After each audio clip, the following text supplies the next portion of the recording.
Welcome to the Johnny Dell Football Academy podcast on the channel that's trying to answer the whys and hows of the game by talking through and dissecting game film and diving deeper to explain why the X's zig and the O's zag. I am Adam Marino, joined by Mr. Johnny Dell, and we are reminding you, as always, the most fun way to watch is on YouTube, where we go live. There you can comment into the live show. Be sure to hit the notification bell and turn on your notifications so you can be a part of the conversation. We also stream live on Facebook and X. Also, the audio versions are always found on Spotify, Apple, wherever you get your podcasts. Now, if you are live with us in the chat, it's probably because you are subscribed, you've hit the notification bell, and turned those notifications on. So, when sharing with your friends, be sure to let them know. We also love to hear from you outside of our live show. Email us at johnnydellsfootballacademy@gmail.com, and you can always check out the website JFA49.com, as it is the most fun way to support the channel. Also, the way we boost the chat and boost the algorithm is to type out hashtag JD49.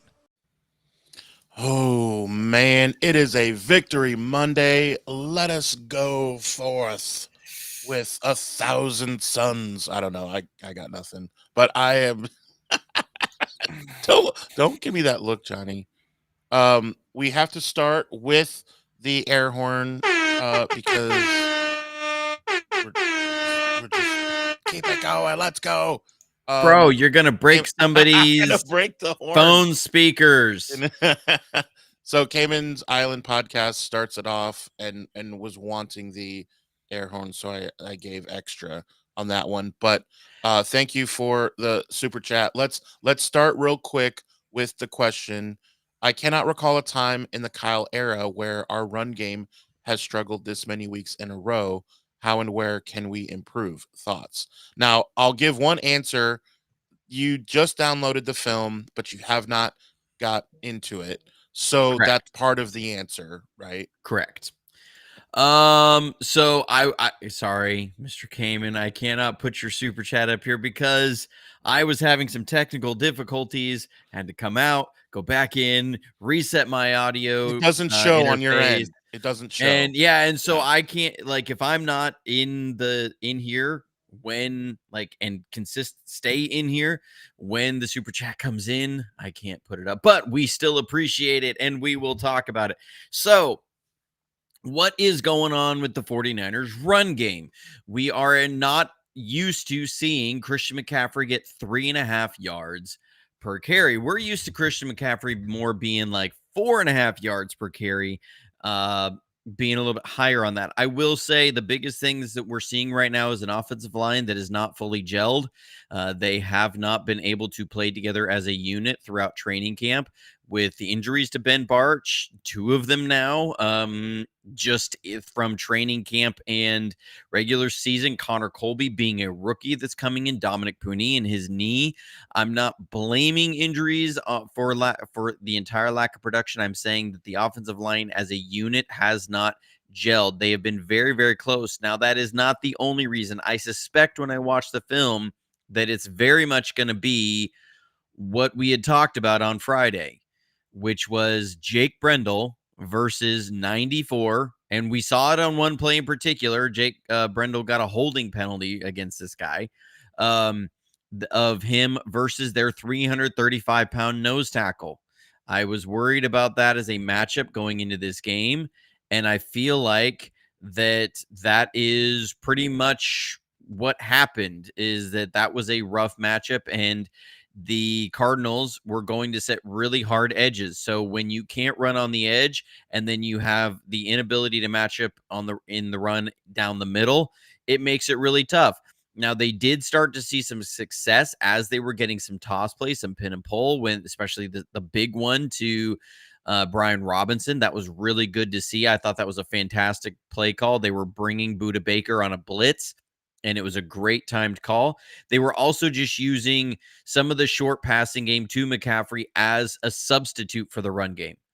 just because the rushing stats don't say that it is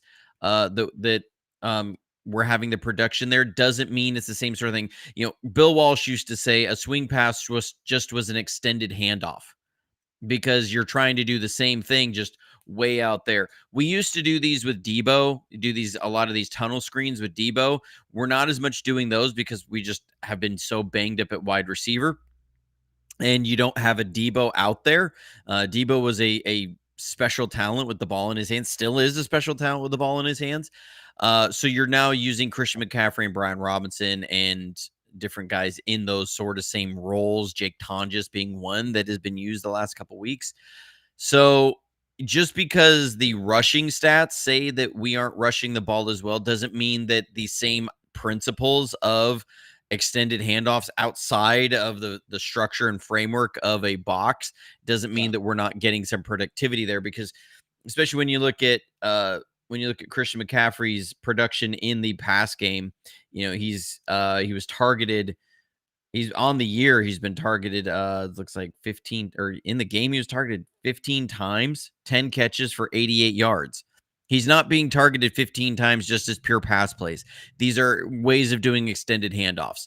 So when you have those, and he's getting 8.8 yards per catch, you put that together with his rushing production. That's 27 carries for 140 yards. That's good production. When you're getting your premier player 27 touches and 140 yards in production, you're going to be okay with that. You're going to say, okay, that's over 5 yards per touch from Christian McCaffrey. That's good production. And that means that we're still being as efficient as we want, and you're able to use it in different ways. Yeah, you talk about production from literally every side of the ball. Obviously, special teams. I mean, from Sky Moore to MVS to the tight ends to backup running backs to rookie DBs to a kicker signed off the street 8 seconds ago. What a win. Just gritty, gutty, not to mention all the people who are missed, and including Bosa. The chat is asking for prayers for Bosa. Yes, I second that. Luckily, it's not an ACL tear, as Kyle said. But so no Bosa for at least the whole Foreseeable second half, future. and well, I'm just saying in this game. Oh yeah. They obviously didn't have him. That's a yeah. game I mean, changer. no Bosa, and they held them to 15 points with the safety. Well, By Dominic Mooney. I mean, they held him to 13 points. Yeah, that's a phenomenal job. And 260 yards total. Yeah, total. That's nuts. I mean, you look at want to talk about lack of production. James Conner before the injury. Now, prayers up to James Conner. That is brutal. I hate to see that kind of stuff, especially, man, a good player. Man. That just sucks. Really but unfortunate. It was 9 carries for 22 yards, 2.4 yards per carry. Yeah. D Winners look good again. I mean, so you talk about lack of production. The Cardinals had even worse rushing production. Kyler Murray, 35 dropbacks for 159 yards. That's a joke. That's like rookie stuff. I mean, we're talking less than 5 yards per attempt. Now I get it. They had some big drops. They did, but when you are dropping back that many times, they did have huge drops. I mean, well, but put this in perspective. It cost them the game. This on average means that they have to drop back 3 times to get a first down.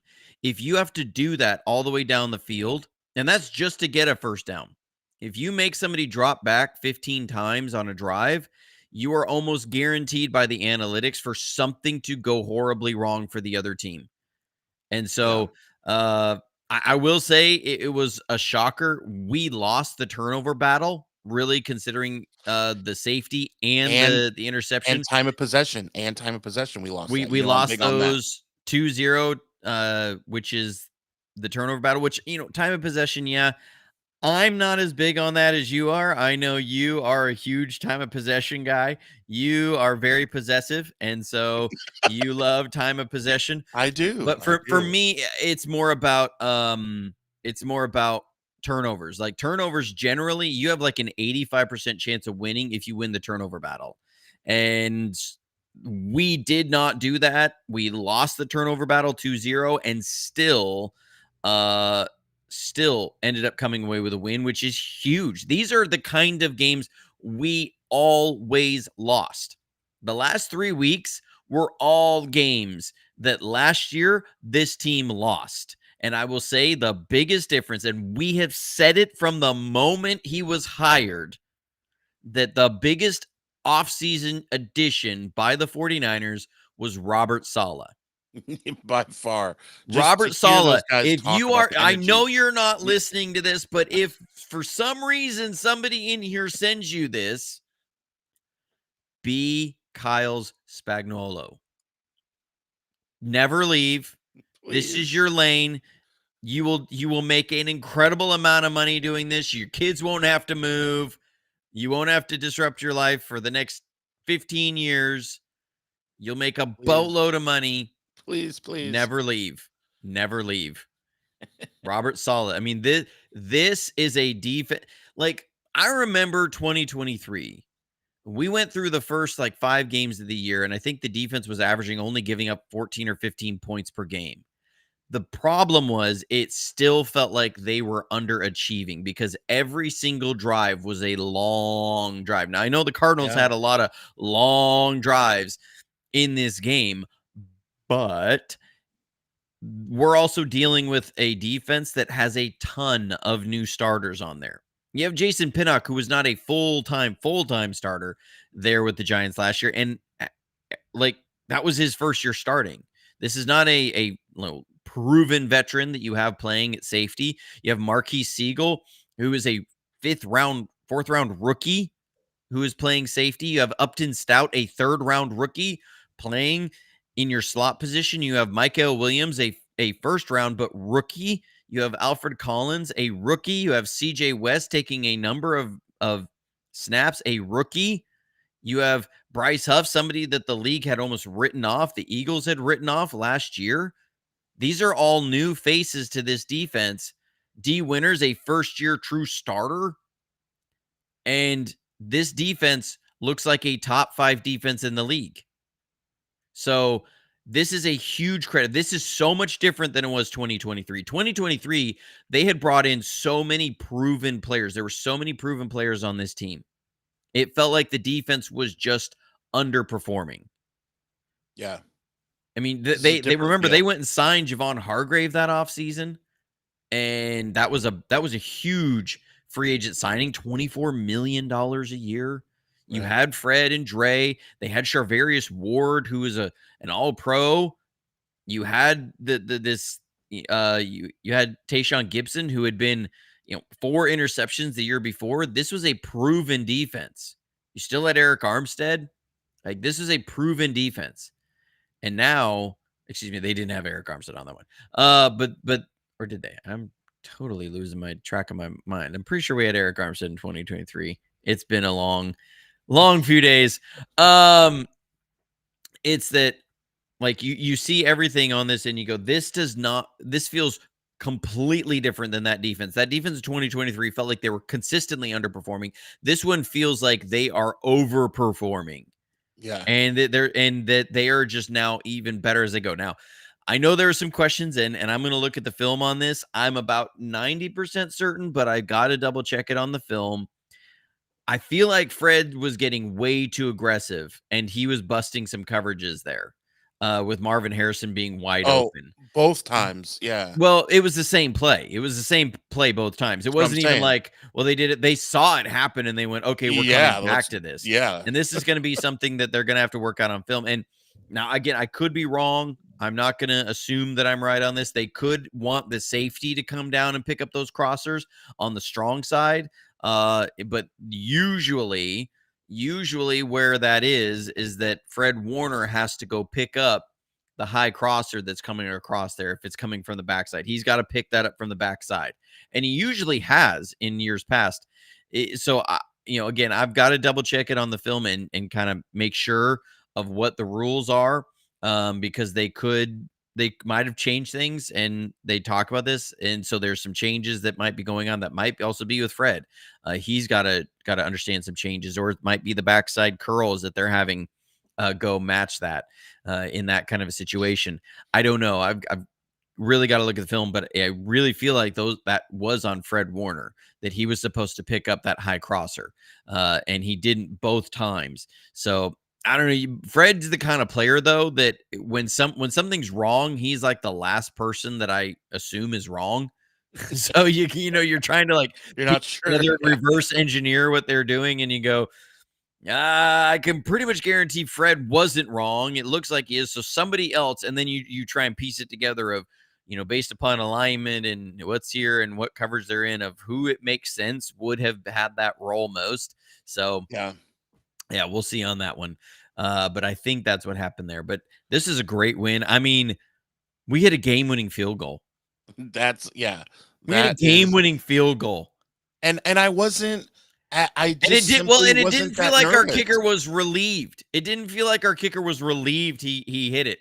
He was just excited for a win. Oh no, he was throwing it down. He's like he was making the signs at the Cardinals sideline. Like, come on, that's a kicker with some confidence.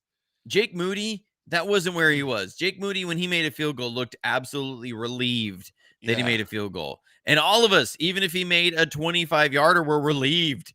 Yeah. I mean, Eddie Pinheiro, great job. 3 field goals, great job. Won the game for us. Like, he gets a game ball. Ricky Pearsall gets a game ball. Mac Jones gets a game ball, gutting it through with the knee injury. Stout gets look. I'm pulling a Mooch here. Mooch used to be like, everybody gets a game ball. Like, he would just be so excited about everyone. And I feel that way. Defense gets a game ball. Michael Williams, you get a game ball. Everybody gets a game ball on this one. The stadium, the faithful who showed up, and it was loud, and it was set the tone for actual home field advantage. You get a game ball. Here's what I want to do. Oh, first we have a super chat. Rich Abbey says Huey Lewis is singing "Walking on a Thin Line" straight off the front line.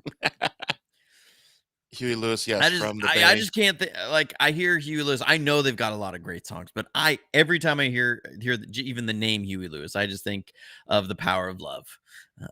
Back to the Future. Same. And they talk about that. So I've seen them perform at a casino in Michigan, and they were awesome. But they talk about that hit, and they're like, "Look, we get asked all the time if we get tired of playing it, and no, man, this put us on the map. We love playing it for you." And boom, they just go right into it. It was pretty cool. All right, so here's what I want to do. I want to bring up names and then give the chat and you the opportunity to give them flowers. All right, this is going to be kind of rapid fire. I'm going to start with Ricky Pearsall. Go. Oh, huge. Ricky Pearsall in this game. So one thing that the Cardinals were doing, and they've been known for this, one of the reasons why you struggle against a run is because they play a ton of cover 4, and their inside safeties are major help defenders and run lane fillers against the run. Now, this means that they're outside corners, because they play a matching cover 4. Like, if you're running posts from the outside, those corners will match, so that those inside quarters guys will end up taking underneath and intermediates and filling in the run lanes.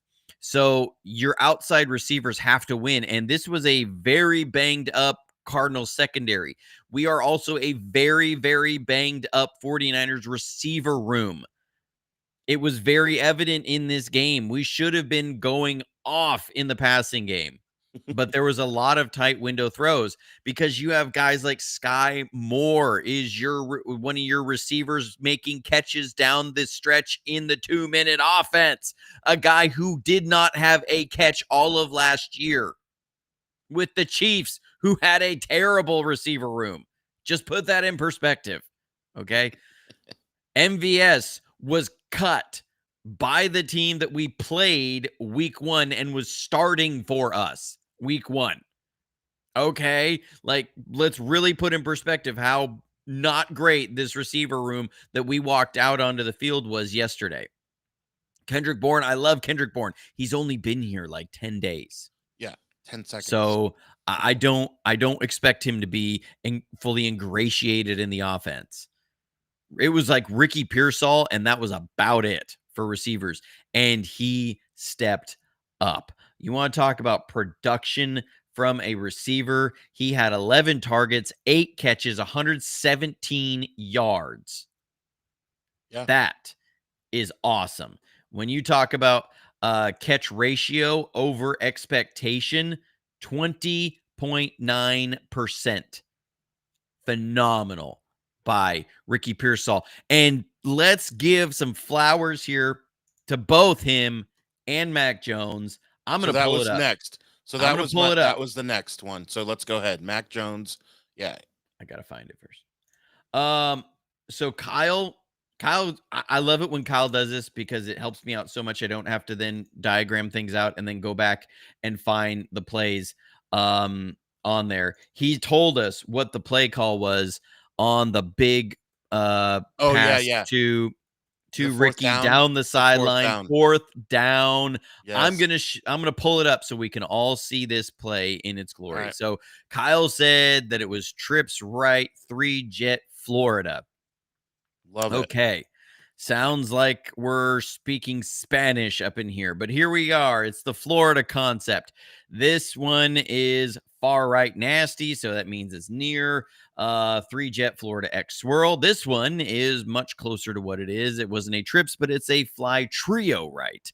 So it's not trips right, it's trio right, meaning instead of it being a bunch, it's more of a trips receivers. 3-jet is the protection. So you're going to have jet protection. That means that the halfback is going to check for let me draw this a little bit. Your halfback is going to check for a blitzer off of the edge opposite. And if there is no blitz, he will go out into the flat. That is your jet protection. And so when we we have these words in here, the fly trio is going to be, then you have it's the F back, which is just a different spot. It's not necessarily your fullback. Fly trio right. So it's saying it's the F is to the right, and it's a trips play, not full trips. It's going to be for the spacing. Nasty, which is then you're going to have your X in close, near 3-jet. Then so you are having a 3-2 slide. That means you will have a 3 and 2, and then opposite the slide, you are going to have a halfback check for the widest man blitzing off the edge. Florida, and that is what this is, which is going to be I believe it's a heat route. I'm trying to remember right, or Miami route, excuse me. That's one of the reasons you call it Florida. It's a Miami route with an outside go, and then you have your. So this is one of the plays that Jimmy brought over from the Patriots, actually, which is that's why the Y is running what's called a Gronk route. So it's named after Gronkowski. So Jimmy brought this over from the Patriots, and you're going to have a quick out. So it's a low to high read. So you're going to have 1 in the flat.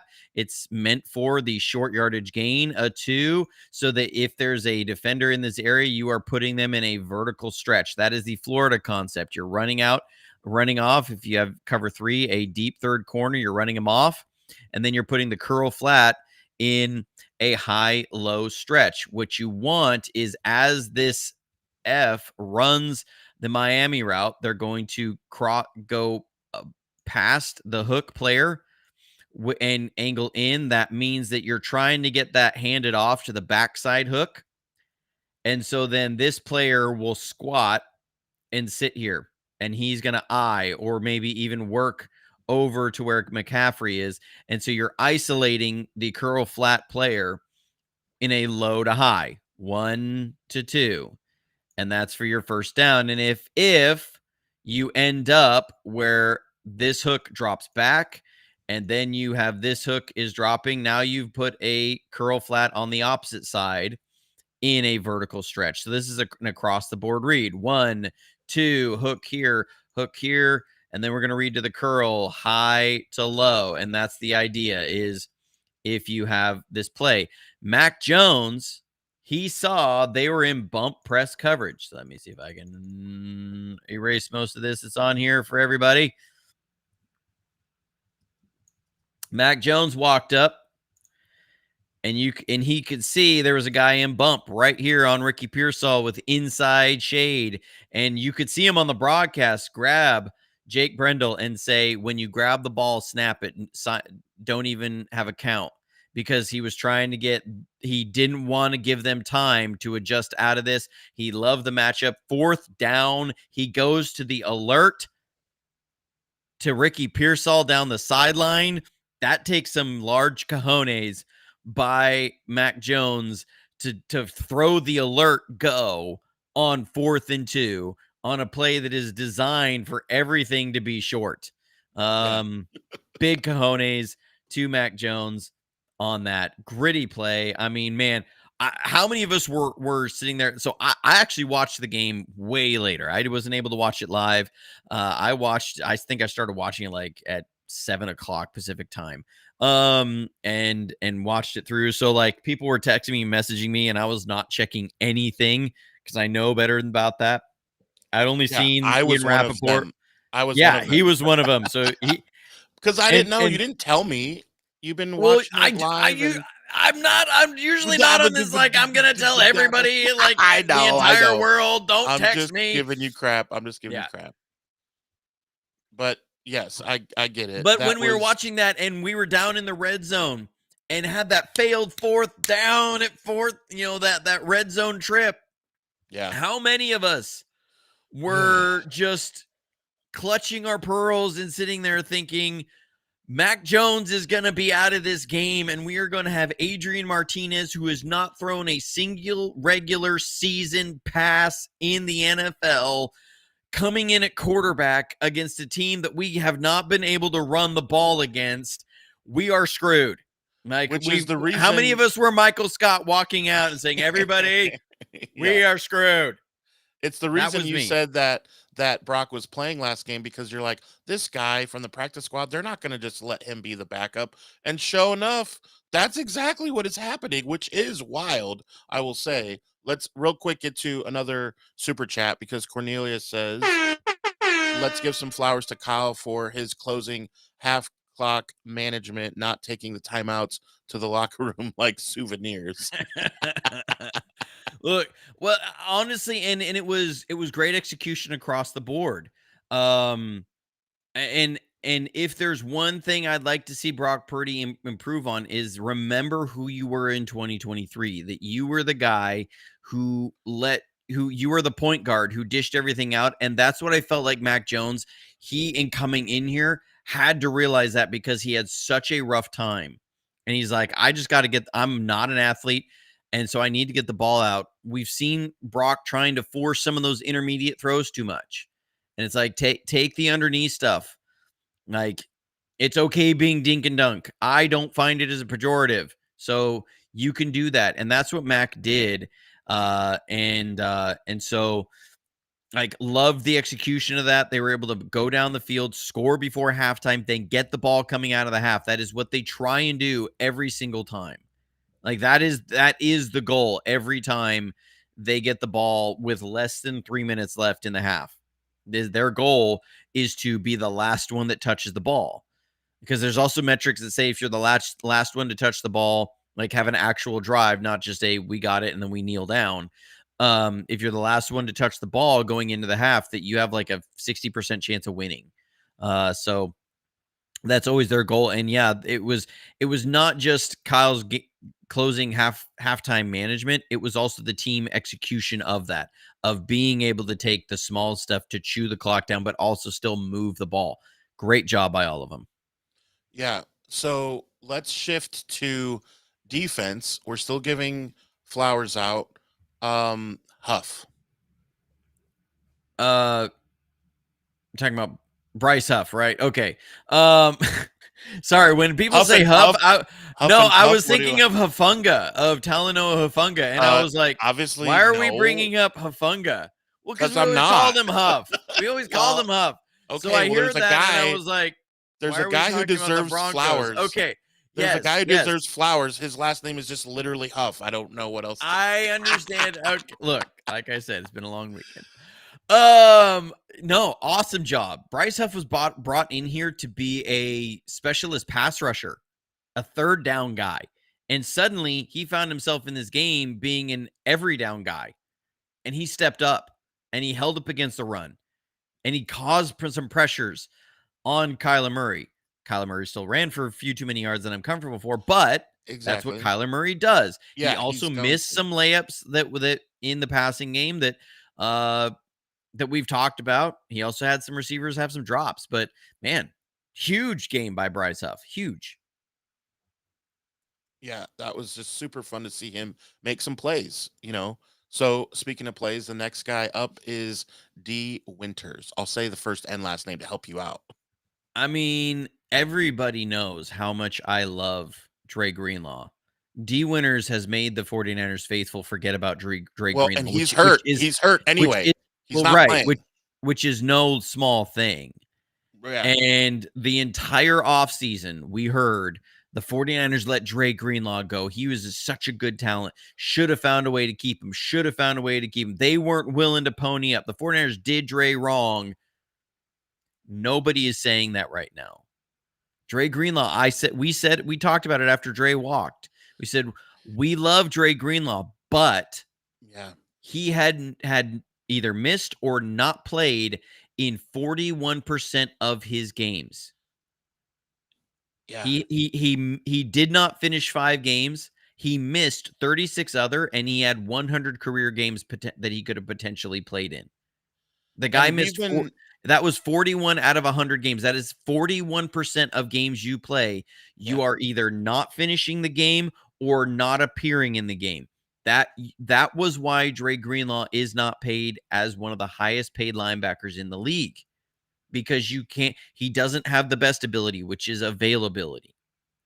And where is he right now? And it sucks for him. I wish the guy could stay healthy. I know. Because he is such a phenomenal talent. I feel like he's going to go down like another Bob Sanders. Bob Sanders was an incredible player for the Colts, but could not stay on the field. Yeah. Yep. From Iowa. I remember Ahmed Plummer was another guy from the 49ers, was an incredible player. The injuries took its toll and he couldn't stay on the field. When he was on the field, he was electrifying and he was amazing. Dre Greenlaw just got put on IR and he is out, and he will have missed at minimum the first 7 games of this year. That puts him now at a point where he's at like 45% of games in his career he will have either not finished or not played. You can't pay somebody like that. You just cannot have that, especially with this team. So D Winters has shown up and made everybody not worry and forget that we were worried that Dre Greenlaw was not on this team, because D Winters is like the second coming of Dre. Big time. And we've talked about him. We've talked about him on this very show for 2 years. I remember, I think it might have been the preseason game I went to. John Chapman threw the party in Nashville, first preseason game, and D Winters put a hit on their running back that was like, and everyone's like, see, that's what we're talking about. That's what we, and it didn't kind of pan out last year that much. And, but oh my gosh, like he looks so much more in control this year than he did last year. Like he knows where the ball's going. Well, last year I talked about it during the preseason that D Winters was really, he was getting a lot of hype because of some of the big splashy hits. Yeah. But I was also like, he reminded me of Azeez Al-Shire at that time. A lot of energy, a lot of speed, running 100 miles an hour, but sometimes he was going 100. Well, sometimes he was going 100 miles an hour in the wrong direction. It wasn't deer in headlights. It was deer running to and fro, and more like a squirrel going back and forth. It's like, commit, like go this way or that way. You go back and forth, and that's when you end up under the tire. Where now he's adopted the idea of go slow until you know. Because he's got the speed to go get it once he sees it. And so he's not just bailing out of assignments because he's so busy trying to follow the quarterback's eyes, Because last year he could get looked off like crazy. If somebody dropped back and looked this way, he'd go flying out of his assignment. 100 miles an hour. Yeah, and so like what you see now is that like he is so much more under control. This is somebody that feels so much more comfortable in their role in this defense, and it's great to see. I think Robert Saleh, again, we've talked about him a million times, and we're going to talk about him a million times more. He has to be a major reason for that, and I am just very thankful for D Winners, for Robert Saleh. It's just fun to watch him play. We take Fred Warner for granted. I'm not even going to mention Fred Warner because Fred Warner just did Fred Warner things. That's like normal. He is the best linebacker in the league. It's not hyperbole. It's not bias. I talk to my Tennessee Titan friends all the time and they say, yeah, dude, get over it. We know he's the best. Like they make fun of me. Like, okay. So let's go with another player. And Upton Stout. Upton Stout, I mean, shoot, that last play, pass breakup. I mean, that was the game. Yeah. That was the game. I mean, we're now looking at that was nearly identical to the pass breakup Fred Warner had the week before against the Saints. Nearly identical, almost in the same spot on the field. Like we are having big time guys come up in big time spots with big time pass breakups. They look so much more sound in their coverages. How much does it hurt you to think of what a defense that was playing like this could have done in the Super Bowl in 2023? Because we saw so many busts in coverage. We saw so many moments where the throws weren't even in tight windows.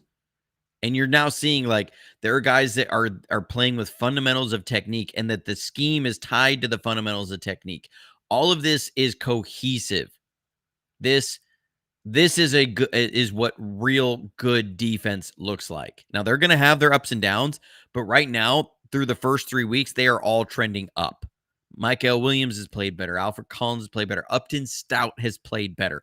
I will say Upton Stout, when I was more impressed with how unreal good some of the throws that Spencer Rattler made, where Upton Stout, if it was, there's a handful of guys in the league that even make those throws.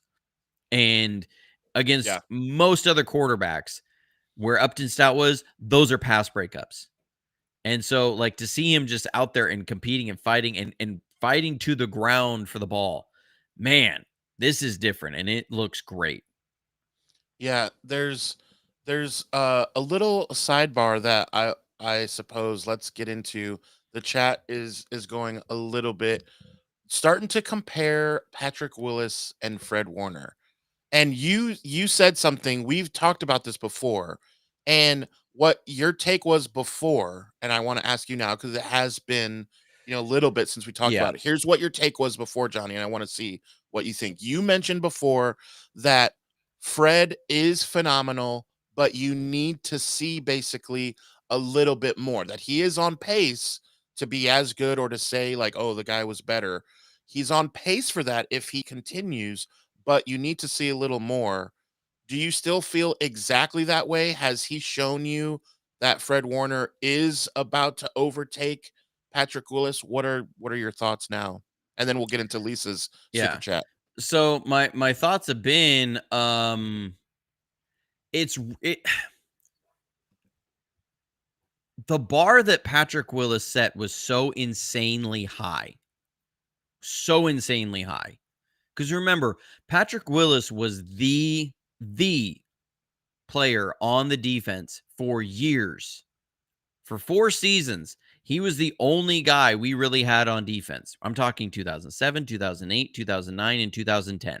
Those 4 seasons, he was the defense. And yes, there were some players who had some good years and were productive during that time. But it was very, very clear that Patrick Willis was a once in a lifetime kind of player. or once in a generation player, I should say, a generational talent. Fred is amazing. Fred is He's the best 235 linebacker in pounds. football. He is He's the the best best. linebacker in football. Mhm. He's about 235 pounds. He's, I think, 6'1", 6'2", 6'3", actually. I think he's 6'3". He runs, when he was 220 pounds, I think was what he was when he was drafted. He ran a 4.7 140. Okay. So he's a little bit slower than that now because he's put on about 15 pounds. And he looks it. Patrick Willis came into the NFL at 241 pounds running a 4.440. And he looked it the entire way. And Patrick Willis was such a fundamentally sound player. Fred has incredibly fluid hips. Patrick had incredibly special feet. So Fred can do things that aren't always technically sound, but because he's got such smooth hips, he can turn and he can move in space like that. Patrick Willis had an ability to start, stop, and move laterally and play fundamentally sound better than any linebacker I've ever watched ever. And the way he developed, like, we're talking about two of the greatest linebackers probably to ever play the game. I mean, there's a lot of great linebackers who played. We could sit here and go through the list. But Patrick Willis had an ability that just very, very few linebackers ever will have, because he had abilities that you can't teach. He had abilities that you can't get in the weight room. He had speed to run down wide receivers. And Fred comes in with reckless abandon and will deliver some big hits. Patrick Willis was a freight train when he hit people. It was different because there was so much force behind with the kind of speed he would generate in such a short period. That was what was different. So let me ask you this, because shout out to Don't Bother Me. He says this game has become such a passing league that Warner and Fred are not necessarily, or well, I think he means Warner and Willis are not necessarily asked to do the same thing. They both are the greatest of their era with the Niners, which is crazy. It hasn't been that long. We're not talking about 1960 or something crazy. It hasn't been that long of the two eras, but I do agree that Willis was not going to cover CD Lamb, okay? And Fred Warner is not asked to get what, 5 or 6 sacks. Like, he's not, that's not what those guys, even though it's the same, it's the same kind of. Kali, Pat ran a 4.5 340 at the combine. He ran a 4.44 at his pro day. So I think he was coming off of a foot issue, if I remember right. Something was up at the combine and he didn't run as well, so he went and ran at his pro day at University of Mississippi, and he clocked a 4.38 40-yard dash at his pro day. So yes, Patrick Willis did run a 4.40. That kind of speed, he ran 0.2 slower than Jacob Cowing. Like, put that in perspective. Like, he ran a 40 faster than Ricky Pearsall.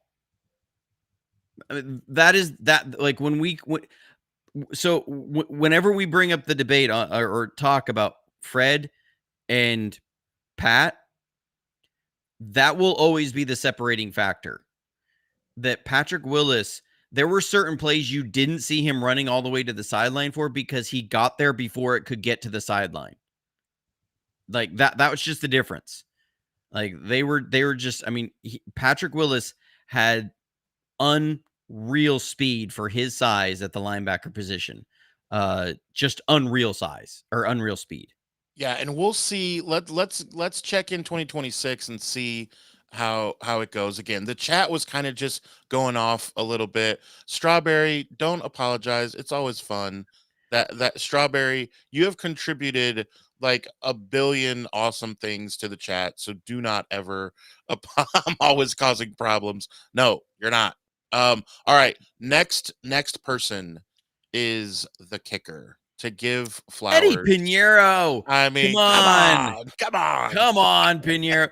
We have been opining So thankful for a dude for like that. a reliable kicker. And he came out in New Orleans and he delivered. He came out against the Cardinals and delivered. So, Johnny, one quick thing that I want to point out that I was concerned about after the safety, and help me out. I don't know if you're the special teams guru or not, Johnny, but I don't know what the rules are as far as I thought maybe they would punt that free kick. I know that they said where Okay. the landing I see point. where you're going. Okay, so Get into all you have that. to remember that when safeties were done before, teams had the option of a punt or a kickoff. Like the kicking team Yeah, had the option of which one they would do. and Teams usually they always punted. elected. Well, why did they elect the punt? Because it gets more hang time. So it allowed the coverage team more time to get down the field. That is why teams always elected punts over kickoffs against when you would have a safety, because when you your metrics tell you if you get a 4.5 second hang time, because this is a free punt. This is not one where the punter is going to be gotta get it off. That you have a free punt. So if you get 4.5 seconds, okay, what do they've got the 40-yard times of all these special teamers. Usually for the guys on the kickoffs were 4, 5, 40 kind of guys, 4, 6. You got a lot of corners out there. You got your fastest linebackers. You got your safeties. You got your running backs. Right, these are all guys that can cover 40 yards in that time. They're leaving from the 30, so that means at the catch point they're going to be at the opponent's 30 already. Right. And now, right. so you have Different. a high probability of stopping them by the 20 or inside the 20 if you are doing the free punt. So now you don't have that sort of, the hang time doesn't help you because they cannot move until the catch. But not only that, but Johnny but not only that, remember, if you still kick it into the end zone, they get really good field position. For me, I was wondering where he was going to kick it, and he still kicked it to roughly, was it the 5 or the 2, the 4, somewhere around there, which is phenomenal. That's not a small deal to me at that point of the game. We don't need Kyler starting close to the 50-yard line. We want him starting as close to the 20 as possible. And yes, Lisa Pinheiro Dinero, and Lisa also was chiming in earlier when you said about the 2023 defense. She dropped the super chat. I start it. There it said, is. that's what I'm saying. If only we had this defense in 2023, because we were giving flowers to the defense, and then she comes in again and talks about Pinheiro Dinero. Yeah. Yes, that's awesome. Thank you so much, Lisa. We appreciate the support. Yes. I mean, in all, like, this was a great game. I will say, not real happy with the O-line. I've been one of their defenders for the last little bit, and they are making me not too happy about the way that appears. Now, they've been doing a lot better than I think any of us thought they would in pass pro. Like, let's be outside of the Seattle game, they did very well against the Saints. They did pretty good against the Cardinals, considering the Cardinals, they had Josh Sweat coming off the edge, and they got Calais Campbell. And they were getting some pressure on Mac, but it wasn't like pressure all day. So they held up there in pass pro. Got to get a little bit some little bit bigger creases in the run game. But I mean, this was a great win. Like, we are first in the division. The only undefeated team in the division. Only undefeated in the division. Everyone else is 2-1, which is insane. We're the best conference, division. And that the only losses outside, there's 3 losses in the division, and 2 of them are to the 49ers. Right. I mean, other one, the Eagles. That Eagles-Rams game, I assume you didn't watch because you said you were busy. But that Rams-Eagles game was one for the ages. I was hoping that both teams would fall it's got the into Eagles a black in it. hole. It can't be for the ages. Well, I'm just saying, as watching football, like I said, I hope they both fall into a black hole during the game. I thought the stadium would open up and they would Wow. just all and Okay, like we never okay, see him okay, again. okay, But okay. No, we as do a not fan of wish that. football, We don't wish that because we want more than anything the 49ers to to be the beat team him. that beats them. Yeah, yeah, fair. But as a fan of just football, and because at you know at that time, 10 a.m. Pacific, I'm not doing anything else anyway but watching football, waiting for my Niners. So I watched the game, and it was incredible to see the Rams lose, and just the way that they did. I mean, the block kick by the same dude who's running 18 miles an hour. Like, what? A defensive lineman running 18 miles an hour is, you talk about how football's different. Good Lord. I don't think 20 years ago or 30 years ago they had, Reggie White wasn't necessarily running 18 miles an hour. He's great, and I'd love to have him on my team, but he's not running 18 miles an hour All like right, that kid. we need to pull some old Reggie White tape and people doing some time calculations over time And covered see over how distance fast, and maybe. see Maybe he how was. fast Reggie White. I would be surprised if Reggie wasn't moving 18 miles an hour at some point in his career. That is It's true. so I'm just saying. Cornelius, thank you for the super chat. He says, to clarify, was that a hold on Colby in the end zone? There's a hold on Dominic Puni. Yeah, Yeah, Dominic Puni got but got flagged for the hold in the he, end zone. however, here's my thing, Johnny. Watch the tape. That was at like the 2 or 1 yard line. That was very where first time he the did it. first one we saw. The one that probably triggered the penalty was the one that they saw, because remember, it was But it you can't no, challenge that. well, okay. No, you can't say, well, our guy committed a penalty, but you didn't call the first time he committed the penalty. Well, that would save Like, us 2 points. right, but it doesn't work that way. You can't be like, well, yes, he committed a penalty later in the play, but you missed the one in the first, so we want to get the first penalty he committed. It doesn't work that way. And so you have to remember who threw that flag. That was the umpire, right? White hat in behind the quarterback. His where is his eyes? His job is to watch one, the right tackle first, or well, so the end judge watches the right tackle and the right guard for possible false start.